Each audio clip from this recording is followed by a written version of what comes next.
twongeye kubasuhuza kuri munsi wa none nge tuvugana ni Tuyishime Eric nkuko bisanzwe.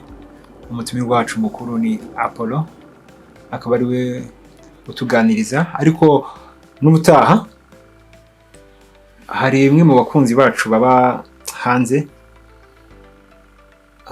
ba muri Amerika yifuje kutuganiriza. Apollo, muzanyemera tumamagare kuri video call kuko nabonye ari umuntu turi mu mujyi umwe rwose, kuko yamaye ibitekerezo. Hari comment yashizeho atwaka nimero zacu, turavugana ariko narabikunze. Ndababwira yuko mu kwezi gutaha tuzamubazanira rwose, tuzavuga kuri video. N'umuntu yaniye amatsiko rwose, baze nanjye ahantu mufitiye amatsiko, ariko cyane cyane mwebwe mukurikira azabaganiriza byinshi. Apollo, wongeye kwirirwa neza? Yego, niriwe. Mu Kinyarwanda no mu Kirundi bavuga ngo muragumye. Turagumye. Muragumye ni amahoro n'amahoro. Turi bataraga. Ubundi hari indi mvugo bagiye kunda gukoresha iyo umuntu yabyaye, bakavuga ngo murakora biriya, murakora n'ibindi bikemera. Ubwo ndavuga bitaza kuza imvugo nyandagazi. Murakora iyo mukora bino na bino, abantu bakuru babyumvise. Biremera. Urabyinse icyo kintu ariko. Abo kandi buriya rwose nuko twebwe iyi minsi ya none ntabwo tukikavuga neza ngo umuntu atayifate ikiri. Ushobora kumva uvuze ijambo rimwe akavuga umuntu avuze ibintu wenda by'imvugo nyandagazi, ariko Ikinyarwanda ni cyiza. Iyo umubyeyi ko turi mu isi y'amaslenge, ni amaslenge ebana, umuntu asigaye akakubwira ikintu, ariko abantu dukwiye kwigisha abana bacu Ikinyarwanda. Ako kantu uvuze ugasanga ngo kugira ngo bigaragare ko ababyeyi basirimutse, ugasanga umwana avuga Igifaransa, sibyo? Ntabwo azi Ikinyarwanda. Ntacyazi. Ariko ko n'ugusirimuka. Ahubwo ikitangaje, umwana usanga yagiye kwiga muri ibyo bigo bivuga Igifaransa n'Icyongereza. Ni byiza rwose, n'uburere bwiza byibanze, ariko ababyeyi batazi icyo Gifaransa noneho bikaza kuba ikibazo. Umwana arasohoka ajyana n'ababyeyi be, bahure n'abandi bana wenda bavuga Icyongereza cyangwa dukoresha bavuga Ikinyarwanda, umwana yibure mu biganiro, umwana yibure. Umwana hahandi yasohokeye ariho akwiye kumuha izindi ndangagaciro, usange ahubwo umwana izo ndangagaciro zose nizo ku ishuri yibereyemo, kuko ariho ahura n'abavuga ururimi ari kuvuga. Biriya bintu rero njye mbona bakwiye kwigisha abana Ikinyarwanda cyane. Ahubwo ikibazo gihari, ntabwo abantu bazi imbaraga z'ururimi mu mibereho y'abantu mu buzima bwa buri munsi cyane. Uzi ko ntabwo ujya mu abantu bavuga ngo ngo kanaka na kanaka ntibakivuga rumwe. Urumva ko ntibakivuga rumwe. Kanaka na kanaka, cyangwa bakavuga ngo igihugu cy'ibunaka n'ikibunaka ntibikivuga rumwe. Rumwe ni urukiza, ni ururimi. Abantu batavuga rumwe, ntekereza ko rwose ntabwo nyine baba bari mu mujyo umwe. Rero kuba utazi, ugasanga umwana aravuze Ikinyarwanda iwabo bakamukubita. Yego, ntabwo ibyo bintu uvuga ni ibiki. No ku ishuri hari abakubitwa. Twarakoronijwe nyine, ariko tuzagenda twibohora. Rero munyemerere kuno munsi wa none twinjiriye aho ngaho nahimbuze, tugiye kuganira ikiganiro kivuga umuco n'idini cyangwa umuco n'itorero. Yego. Hari umuco wacu w'Abanyarwanda, tuzi ko umuntu agiye mu rusengero agomba kwikwiza. Yego. Usibye no mu rusengero, mu buzima busanzwe mu muco nyarwanda, umwari ni uwikwiza, agapfundikiye gatera amatsiko, imigani nk'iyo yose. Tuzi n'indi mico y'ahandi, ushobora kubona umupasiteri ari kuvuga ijambo ry'Imana, ari umurasta afite dread, ntacyo bitwaye kandi akavuga n'ijambo ryiza. Tuzi n'ahandi ushobora kubona pasiterine, bakurusha abapasiterine niko bavuga.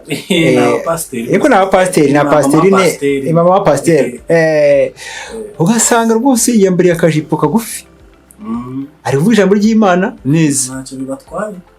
Ariko sasa byabaho hahantu umuco twebwe rero nge nabona nk'umuntu avuga ijambo ry'Imana atambaye byo mu muco wanjye, byo mu ndangagaciro zanjye, nkahita muciraho urubanza ko si buriya muntu kuko ari gukora iki aravuga iki kandi abandi bamukurikiye ko ntacyo bibatwaye ese buriya umuco ni hari ahantu waba ubogama ugatuma duciraho imanza abadakwiriye abatari urubanza yego iki nicyo kiganiro cyacu cy'uno munsi yego iki kiganiro kiraryoshye cyane yego ari nabo twabanje twinjirira mu abana bacu umuco usanga byabaye kirazira byabaye kirazira rwose ese Apollo buriya nitwaba ducira imanza zitari ngombwa kandi zitanakwiye zirimo aricyo mu migani ntakunda kuza ngo bupfapfa zirimo n'ubupfapfa kuko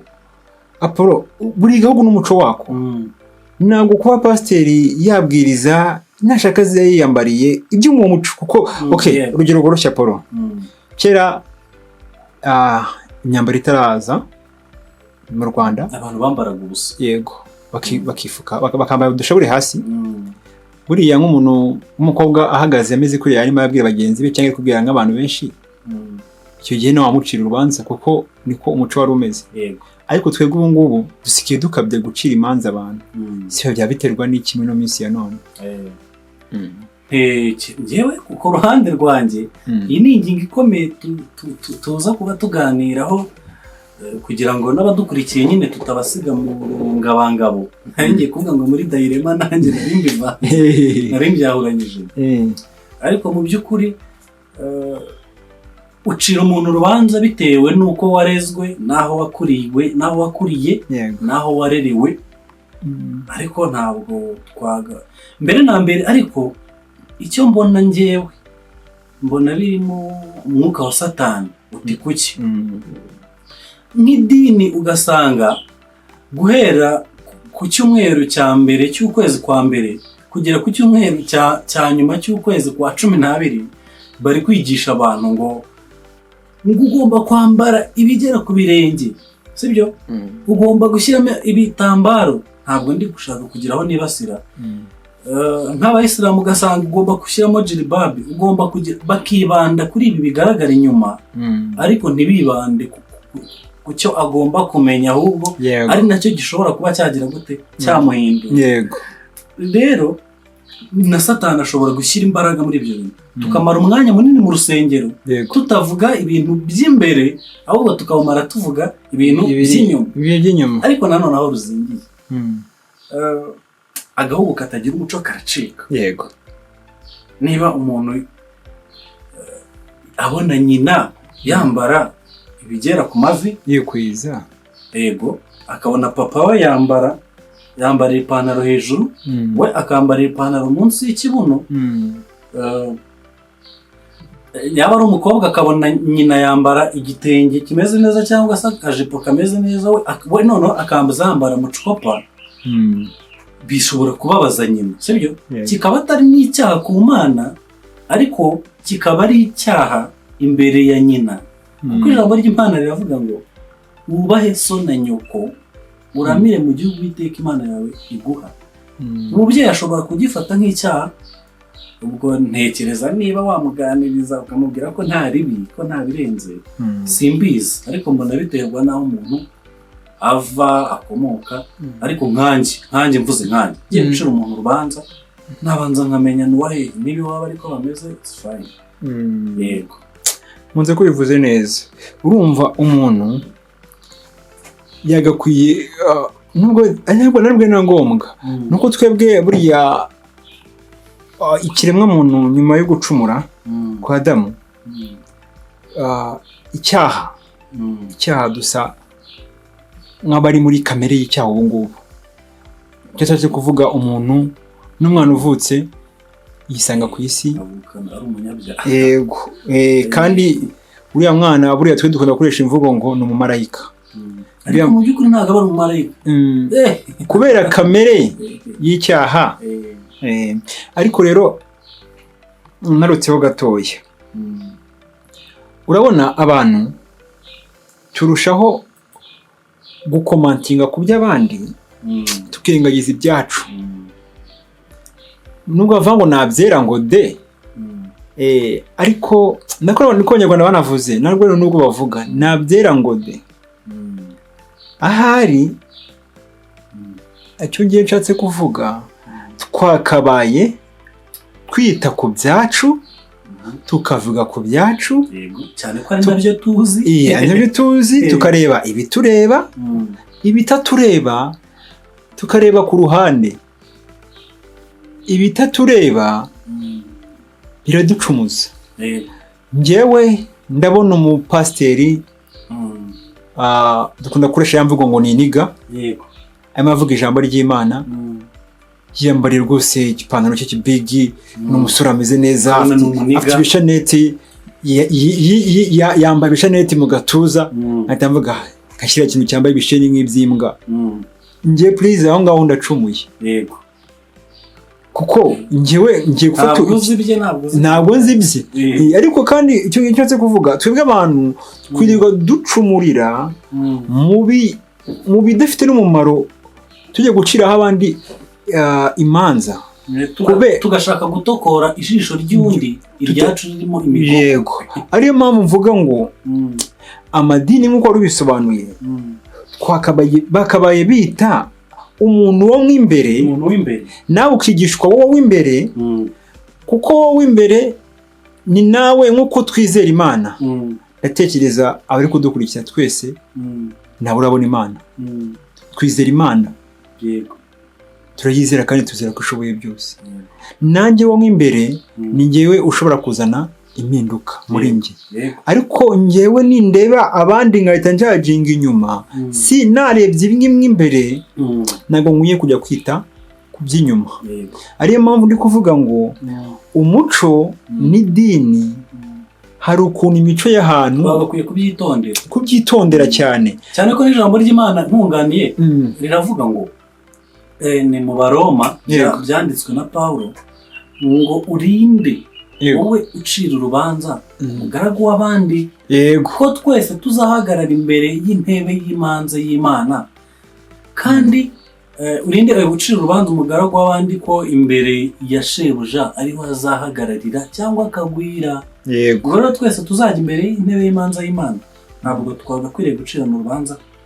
ariko nanone tuganira kuri iki kiganiro twibuke aho nyine ruzingiye hari n'ahavuga ngo abana b'Imana barahugurana hari igihe babwiye ngo ibisibye Rwanda ibisibyo urakoze cyane mu Rwanda nimbona umuntu waho w'umunyarwanda za ndangagaciro zo mu Rwanda wenda nkabona yambaye ko kajipo agiye kuririmba imbere njyewe nka Eric nimbona wa munyarwandakazi nzi twatojwe indangagaciro zimwe agiye imbere y'itorero yambaye ko kajipo kagufi kandi ari umuririmbyi mwiza aho kumujajinga ndabyemerewe cyangwa kuvuga ngo uyu muntu ari mu biki se ubwo urumva kuko twebwe turi abantu tuve mu buryo bw'umwuka tuganire bisanzwe tuganire realite uriya muntu nkuko ashobora kujya imbere hariya hari indirimbo ashobora kuririmba nziza igafasha wa muntu babandi bakeneye kumva ubutumwa bwiza ariko mu by'ukuri hari umureba ari mu mwuka ahubwo bikamuyobya kuko umureba ari mu mwuka azavuga ngo se uriya muntu waje hano imbere wambaye n'akariya kantu uriya n'ibiki yambaye niyite kuri iki za ndirimbo arimo ararimba nziza cyangwa bwa butumwa bwiza ari kuvuga aramuyobeje buriya ibintu twajya ducira imanza bene data na bene mama twayabona y'imahanga tukavuga agahugu n'umuco wako niko ngewe ko ndi kubyumva sibye ko nta muntu nkuko nuzaza akumva icyo kiganiro azashyiraho comment ye nge mbona dukwiye kureba iby'iwacu i Rwanda twajya kugera imahanga niba imahanga umupasiteri abwiriza yiyambariye rinete za fime niba abwiriza ari no kunywa ku kantu kabo bamwe tutemera sibyo ariko byari umuco wabo we kuvuga icyambere ngiye mpamya ko icyambere ku giti cyanjye aricyo ndi buvuge icyambere ni ikiva mu muntu uri gukora ibyo uri gukora uwo murimo si ikigaragara ku muntu, sinzi uko uri kubyumva, njyewe ikimuvamo nkacyumva, agaciro ikimuvamo, yego, ukirengagiza icyo umubona. aho ngaho niho nshaka rero ko ese turabyumva kimwe n'abandi. Njyewe ntabwo ndeba umuntu icyo yambaye, ahubwo ndeba ikimuvamo, kuko icyo yambaye cyangwa icyo ari gukora imbere kizanjyana kure, kizancumuza, kitatuma muciraho urubanza, ariko icyo azambwira njyewe nicyo nkeneye. Ariyo mpamvu mvuga abantu bino minsi ya none tureba cyangwa tukavuga ibitari ngombwa. Twiganjemo n'abantu bareba ibitabareba cyane. ugasanga umuntu ari kureba ngo uriya ufite ubwanwa bwinshi ntabwo yambwiriza ngo mfashe. Kandi ntabwo ijambo ry'Imana no mu mategeko ya Mose ntaho twigeze dusoma handitse ngo ntugatunge ubwanwa, nta naho twigeze dusoma handitse ngo ntugatunge umusatsi. Ahubwo tukumva ko umuntu, tukanibeshya cyane, tukumva ko umuntu wambaye agacongo kameze ukuntu n'agatisi kameze ukundi kuntu ari we muntu w'Imana ufite umwuka w'Imana. Ariko iby'imyambarire numva bidakwiriye guhuzwa cyane cyane n'iby'Imana. Ariko tugiye mu muco nyarwanda, yego, nshobora kumujajinga, nshobora kumucira urubanza bitewe n'icyo akoze, bitewe n'icyo avuze. Twagera noneho mu buryo bw'iby'Imana ho ntabwo mba mfite kumucira urubanza, ahubwo namwegera uko mbyumva. Wamwegera ukamubwira uti mwene data, dore akamini iyo ukambaye, hariya hari abakirisitu baje vuba, nabyo ntitukabyirengagize, bataramenya neza ikibazanye, barakureba ku maguru, umutima ugasubira aho bavuye. Sibyo? Niba umuntu yaje avuga ati Mana unyize icyaha cy'ubusambanyi, akagera agasanga ibibero biranitse ku ruhimbi, urumva uzaba umuteje ikindi kintu. Uwo numva aho kugira ngo ducire bene data urubanza, wamwegera ukamubwira uti birabene ko nabonye wazagabanyijeho gakeya. Ashobora no kukubwira ati niyo mfite, ukamufasha wenda ahubwo akaba yagura n'indi, cyangwa akanakubwira ati ntibindeba, ukamusengera. Ariko ubundi guhuza umuco n'idini ni ikintu gikomeye cyane, ikintu gikomeye cyane cyane ko amadini azana ibyayo n'umuco nawo ugakura. Yego. Abakera bambaraga ubusa, abo ngubu iyo bwambaye bagira bate, barakomera. Yego, umuco ugenda ukura. Abakera baterekaga amasunzu, bagiraga amasunzu. Ariko ubu ngubu ku ishuri, umwana ajya ku ishuri agasatsi kameze, bakamwirukana, kuraho ibisatsi. Ariko kera bagiraga amasunzu. Rero ni ikintu gikomeye cyane twazaganira, ibihe bikaza bigaha ibindi. Ariko ikiruta byose wavuga, wagenderaho nuko ijambo ry'Imana rivuga ngo abayoborwa n'umwuka nibo bana b'Imana. Ese umwuka akwemerera kwambara ibyo bintu? Ese umwuka w'Imana ukurimo ukwemerera kuvuga ibyo bintu? Ese umwuka w'Imana ukurimo ukwemerera amatatuwaje, ukwemerera gupfumura amazuru? Abayoborwa n'umwuka nibo bana b'Imana. Murakoze cyane. Apollo, ndumva ubutaha dushobora kuzatumira abatumirwa, tugatumira, ahubwo reka tuzaza n'abantu bafite imyizerere igiye itandukanye. Yego, kugira ngo nk'abadukurikira batazagira ngo baraza bakajya kuri kamera bakadushyiramo ibintu byabo. Reka tuzazane n'abandi bafite ukundi babyumva, nabo tubahe rugari badusobanurire. Ushobora no gusanga rugari twebwe twayobye. Ikintu manje kubashimiraho ni uko mwadukurikiye, kandi mbibutsa ko twaganiraga ku kiganiro cy'uno munsi kivuga ese umuco n'idini byari ibintu bihurira hehe, byaba ari ibintu biteza impagarara mu bakurikiye bitewe bigiye n'umuco wacyo. Ubwo rero waturusha cyangwa watwunganira yahashiga igitekerezo cye muri comment ku byerekeye umuco n'idini. Ibiganiro byo nakagaruka kuri Feed Me Please. Yego, mubisangiza n'abandi. Niba wumva bikubohora, byaba byiza n'abandi babohowe, ntabwo bakabyihereranye. Mubisharinga, mutwereka ko mwabikunze kugira ngo bidutere imbaraga nyinshi zo gukomeza gukora n'ibindi. kandi tunabashimira ko mukomeza kutwereka ko mubana natwe. Amen. Mugire umunsi mwiza, Uwiteka barinde. Amen.